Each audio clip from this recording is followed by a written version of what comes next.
Hey guys, and welcome to Pheas Airsoft, where today I'm going to do a disassembly of this Classic Army Nemesis X9.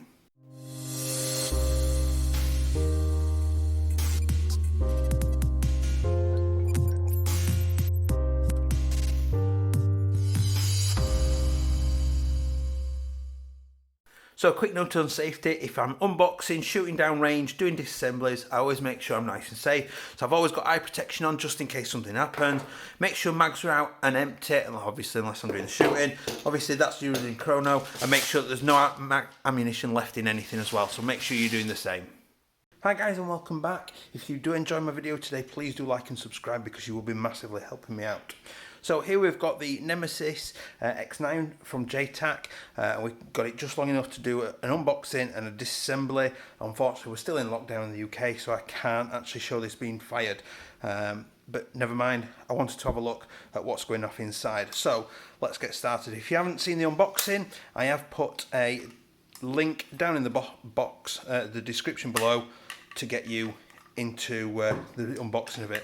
So first thing I'm going to do is remove the battery compartment. So you just pull down on this tab and then pull, and it comes forward and then away. It's one of the few plastic parts. Now I can't see an easy way to get this stock off. Let's have a look.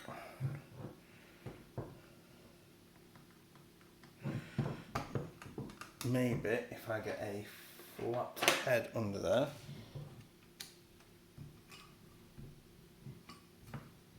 No, not sure at the minute how. I'm guessing I'm going to have to undo these, but we'll figure that out in a moment. So what I will do in the interim is we'll pop the upper receiver off and we'll see what's going off underneath. So I'm just going to knock the front body pin out.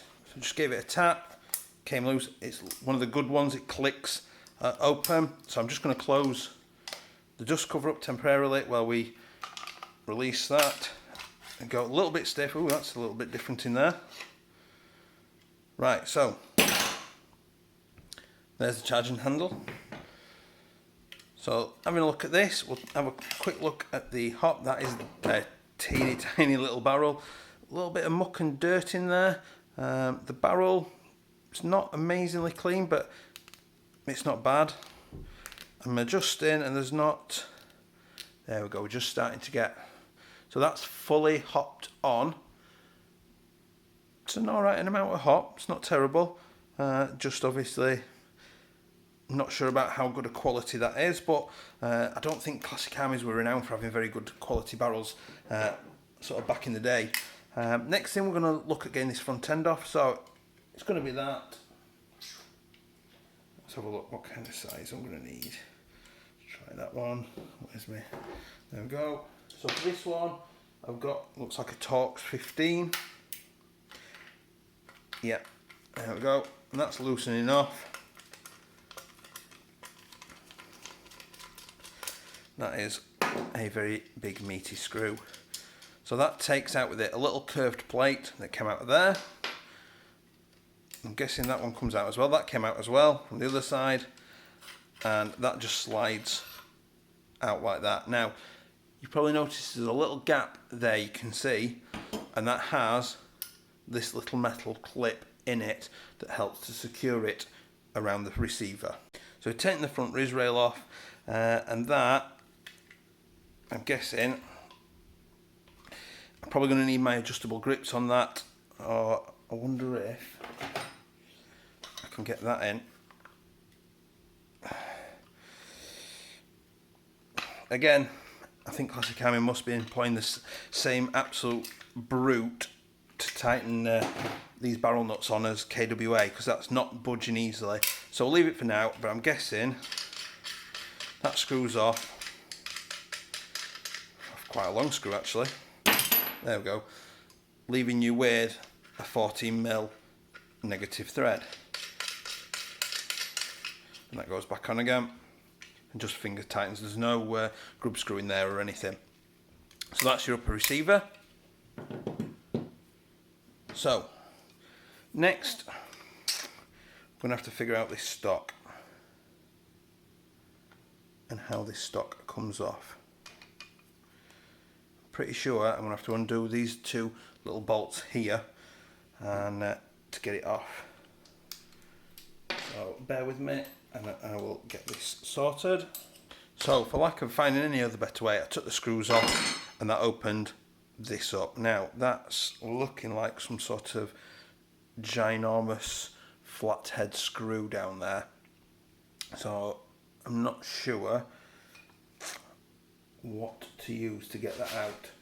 So I'm not sure I'm going to get that out, but it does look like we don't need to get this off on this occasion, but you're probably going to need a big sort of, I don't actually know what you'd need to get that out.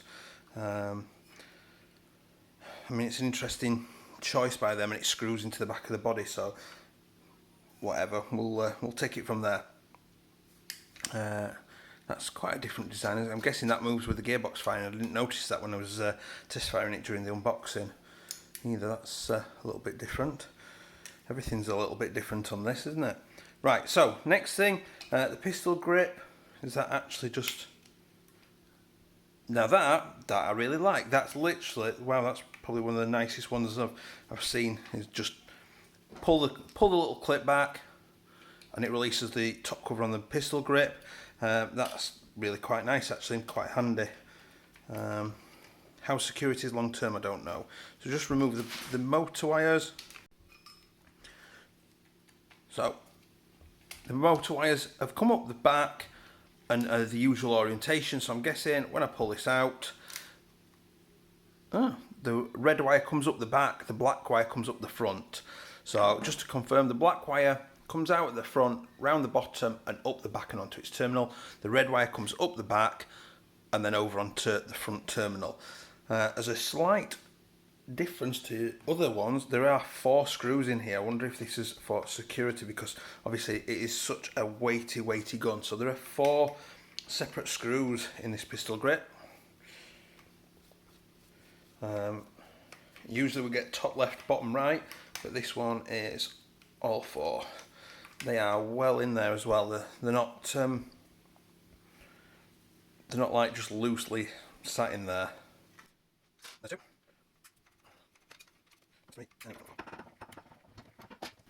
Now I thought that was actually scratched down, but it's just black markings on the shrink wrap there. It's not actually damaged coating. So let's just pull these wires out. Obviously make sure that you don't pull on them, that you just position them out, because you don't want to break your wiring. You can see it looks like part of the MOSFET wire there that's possibly spearing off inside of here. I mean, so far it's pretty much just a version 2. Now I'm guessing if I take this pin and this pin, it's not going to come out, because I think I'm going to have to remove the mag catch as well, which is a little thin pin in there. I can zoom in. There we go, there's a little thin pin in there, and this must be a blowback system, which I'll check at the end. Once I've reassembled it afterwards, I'll do a check on that and see. So I've knocked that out. I'm just going to knock this body pin out. So just to confirm, that pin had got teeth on it, and the teeth came out on the right hand side of the body. Now I bet it's not going anywhere, because I'm going to have to push that out. Right. Let's see what I've got that's thin enough. Looks like that. So I'm just going to push this pin out. Now, this pin you have to push out from the bottom up out to the top. There goes the spring, there goes the pin, and then this should just nicely come away. And there it is. So the spring sits in the little hole there, and it sits on there like that. Now this is still not playing ball and coming out at the minute, so I'm wondering if the selectors are in the way. So is that the right size?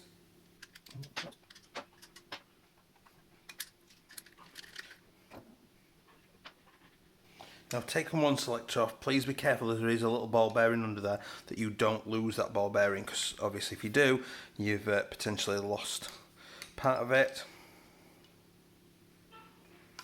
So I'm just going to take this one off this side.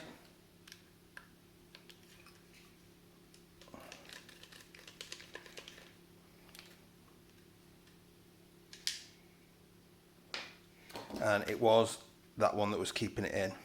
So the mag catch wasn't, but the other side was. Now, how do we get this out? This is going to be...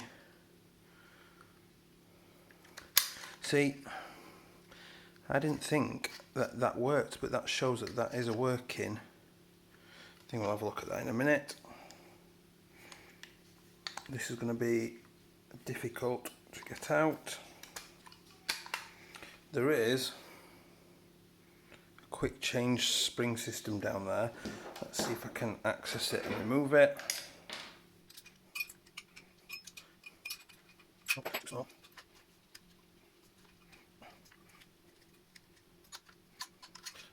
So, I'm actually stuck at the minute as to what to do with this, because at the minute I can't get it out. So, success at last. Turns out after all that effort, the bolt release was basically what's causing it. So I just pushed the pin out, little pin with teeth on it, came out from that way, and it released the gearbox. It allowed it to go far enough forward that the whole thing could come out. A little bit of a convoluted process, but we got there in the end. And just manoeuvre those wires out.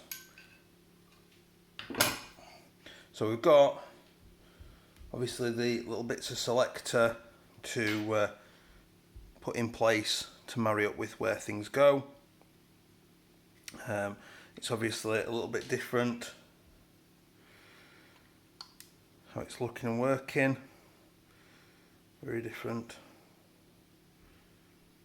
Now I'm just looking for, does that sit in that?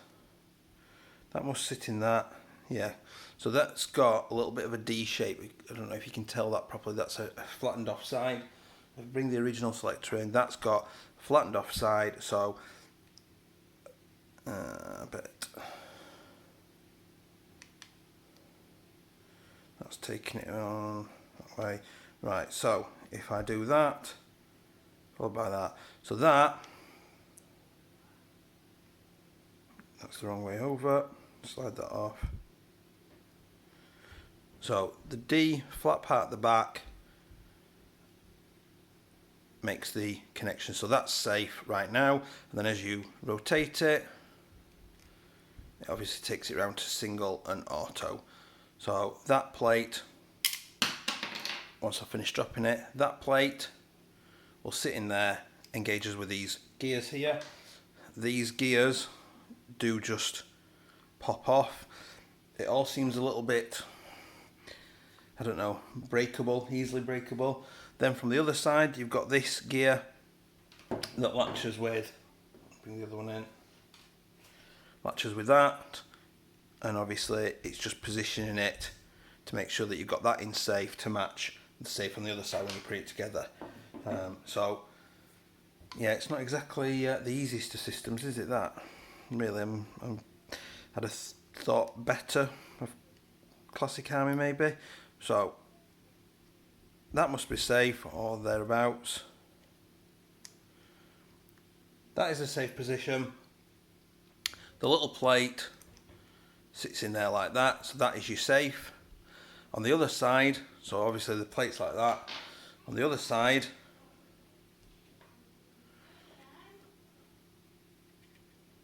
I'm guessing that sits more or less like that. And those two little notches, they'll have to sit like that. So I'm guessing that's safe. That sits in there. And then as it rotates round, yeah, there we go. So we figured it out for reassembly. I can already see that this little connector through here is going to have to come out now, so I'm just going to prise that. Just going to get it flattened under there. Get it. There we go. And it's popped out.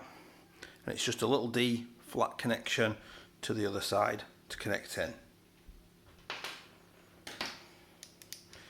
It turns out that it has got a working bolt stop, whatever you want to call it, I forgot the name, to open up the ejection port so that you can access your hop. And then obviously I do wonder if that wasn't properly connected up, and then when you pull it back it goes down. That obviously is a sort of like a blowback feature of it. Again, I didn't even know that was on there. It's not particularly well documented. So now I'm going to finish disassembling this gearbox. I'm just going to lower the camera down. So we've zoomed the camera in a little bit, and things are getting a little bit messy on Pheas's desk at the minute.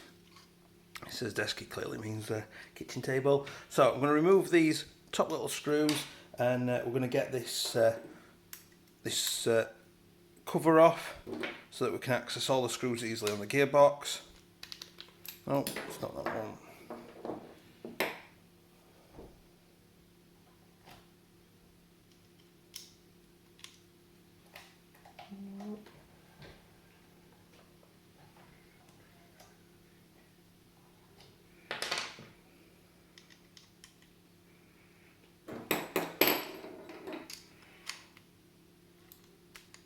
No, they don't want to come off.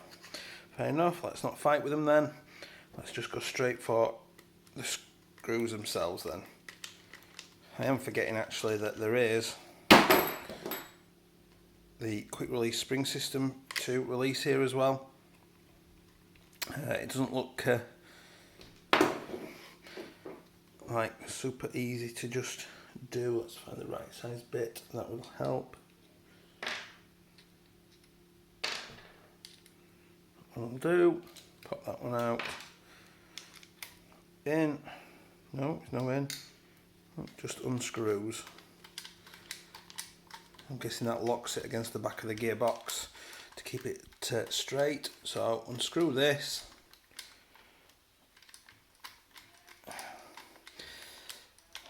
Do you know what? I'm not super impressed. There's some questionable design choices here. So now that should push in and twist, and it does. It's about a quarter twist out, and there is the spring and the spring guide. It is a bearing based spring guide, so obviously it helps the spring to unwind when it's trying to twist and things. We'll finish getting the rest of these out and see what's going off inside this Classic Army. Feels like it's taking a long time to get here. So I am going to make sure that all the screws stay in a relative position to where I took them from. A, because it's good practice, and B, it's obviously make sure that we're putting the right things back in the right place. The gearbox shell itself is looking pretty solid, but then Classic Army were always known for you know, solid. Let's try that one again. Classic Army were always known for pretty solid quality parts. Some of the things I'm not super impressed with, the selectors in particular, although work at the minute. I think that's something that's basically waiting to break, but in general the build quality seems fairly decent in most areas.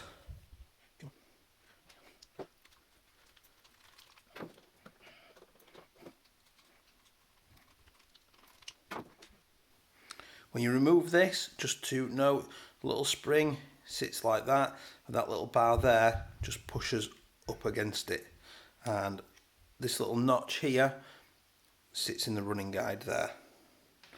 Get that out of the way, finally nearly into the gearbox, and then Pheas has got all the fun of reassembly.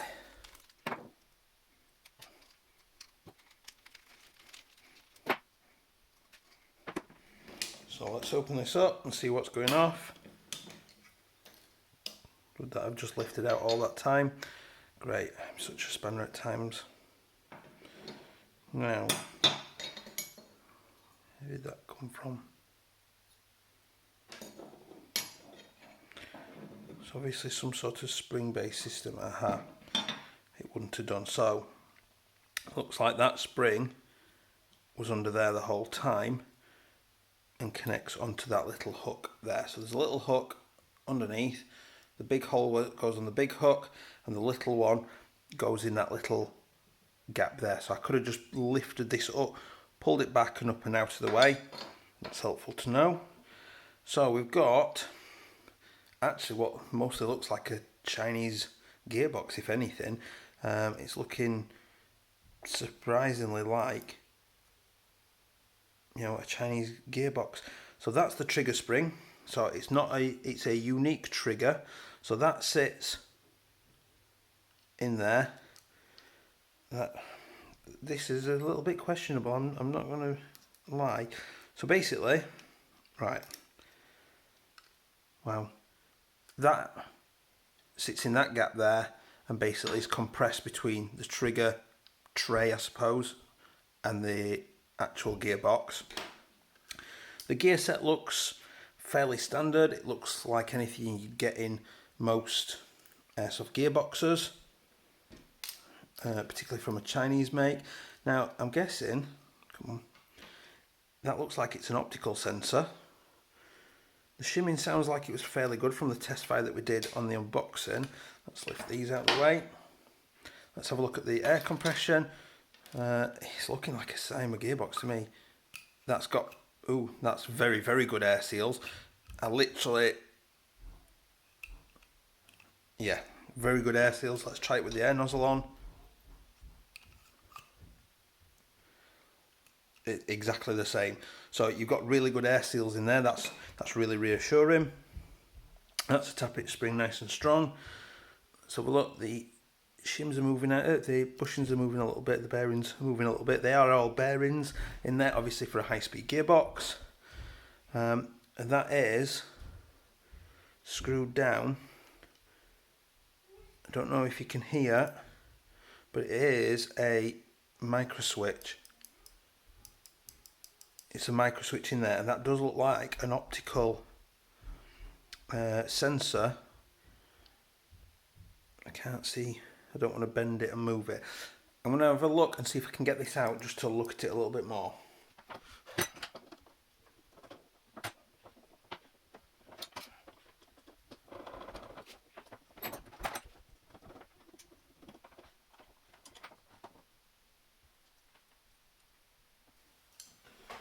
There we go. So, separated that out. I don't think it's an optical sensor, but I don't know, missing the camera, I don't know what kind of sensor that is, but it's not an optical sensor. It is microswitch based.